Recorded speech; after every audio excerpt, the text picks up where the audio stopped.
Napakahirap po ang pumunta, tumayo, at magsalita sa inyong harapan.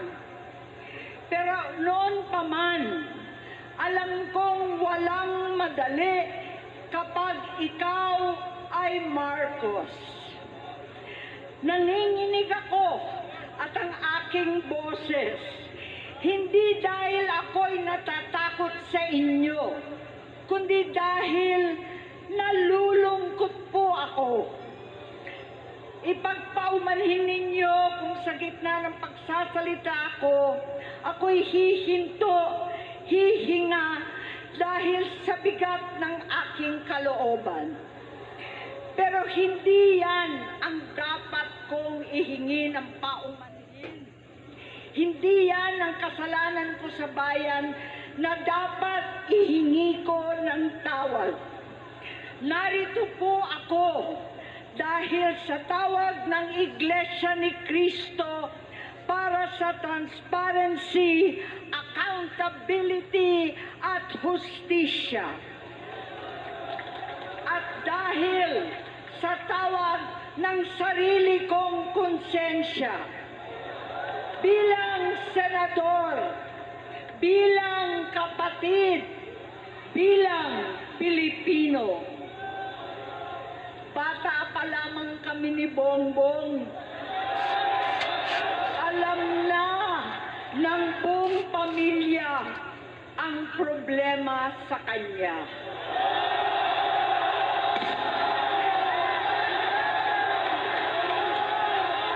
Sa totoo lang, mababasa naman ng lahat ang mga testimonya ng aking ama patungkol sa kanyang ugali at gawain.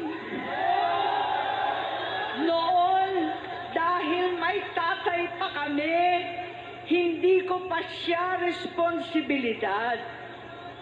Noong tumatanda, ay mas naging nakakabahala. Batid ko na nagdadrag siya.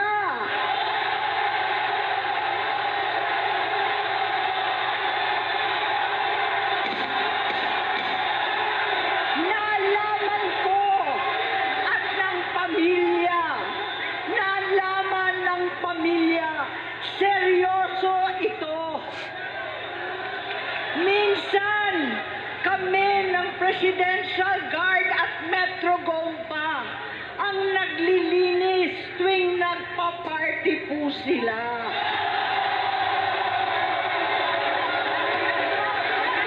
Namuhay kaming magkakapatid sa ibang bansa.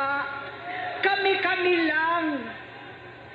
Kinumbinsi ko pa si Bongbong, pakasalan mo na si Lisa.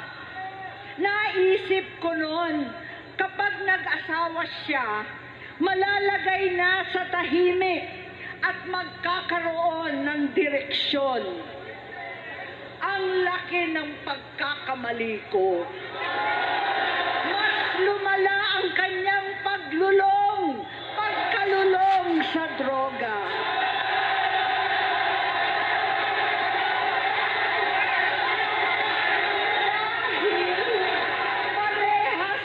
Silang mag-asawa.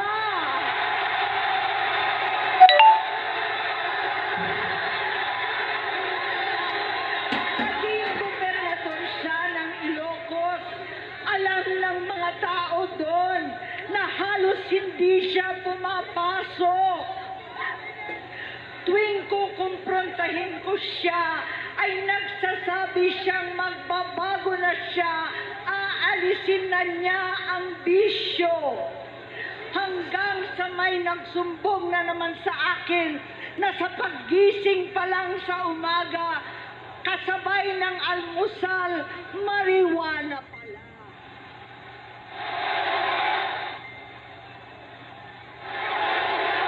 Maghapon sila. Lahat sila nagiinuman at gumagamit ng cocaine. Kasama ng asawa at barkada. Tulad ng ama ko, kinastigo ko ang mga niya. Ang nasirang si Bong Dasa, si Edvi Cruz, Inigo, Tony Boy, Sap Anton, alam po ninyo yan. Paano nagre-resign na sa takot ang mga pulis nila at staff dahil sa lumalalang bisyo. Ay niya, gusto niyang mag-vice-presidente. Hindi siya pinalad at lalong nagkaroon ng oras para sa bisyo. Simula noon, naging malabo sa amin ang lahat. Kaysa mag-away, bigla na lamang lumayo ang loob namin sa isa't isa. Noong 2016, kasabay ng kampanya ni dating Pangulong Duterte laban sa droga, lumabas ang pangalan ni Bongbong sa listahan. Nakasama siya sa listahan ng mga celebrities, mga artista, Maricel Soriano at iba pa. Masinsinan kong kinausap si Pangulong Rodi. Halos manikluhod ako. Sinabi kong ayon sa kapulisan, dapat usigin ang mga pusher at saka na lamang sagipin ang mga user. Naligtas si Bongbong. Labis ang takot ko at pag-aalala. Kinausap ko siya at nagsabi siyang talagang siya ay nagbabago na. Muli at lagi, hindi ako nawalan ng pag-asa. Ako'y naniwala ulit. Mula noon na natatanggap ko na lang na balita tungkol sa kapatid ko ay regular na pagpapadoktor. Kaya kumalma naman ako. Iniisip ko, totoo dahil naopera na ang tuhod niya sa gout. Siguro, totoo na ito. Hanggang nito, nalaman ko na tuloy ang paggamit niya sa mga party na garapalan naghahain ng droga. Pinagmamalaki pa ng mag-asawang kayang-kaya nila ang microdosing ng cocaine. Hati-hatiin daw para 4 na beses sa isang araw. Hindi mabibisto. Ang pampapadoktor, pinalabas nilang pag-stem cell. Nagpapalit daw ng dugo, nagpapa-blood transfusion. Kayang-kaya raw, hindi ko maintindihan ang pinagsasabi. Noong 2021, kahit papano, nagkikita kami at nagkakausap. Sumumpa siya sa akin, talagang hinintunan niya. Naniwala ako kasi sabi niya gusto niyang tumakbo. Ang sabi ko, tutulong ako sa abot ng aking makakaya. Ipinakilala ko si Bongbong kay Inday. Naging magkatandem sila. Pagkatapos noon ay biglang hindi na niya ako ulit kilala. Kahit si Inday, nagtataka.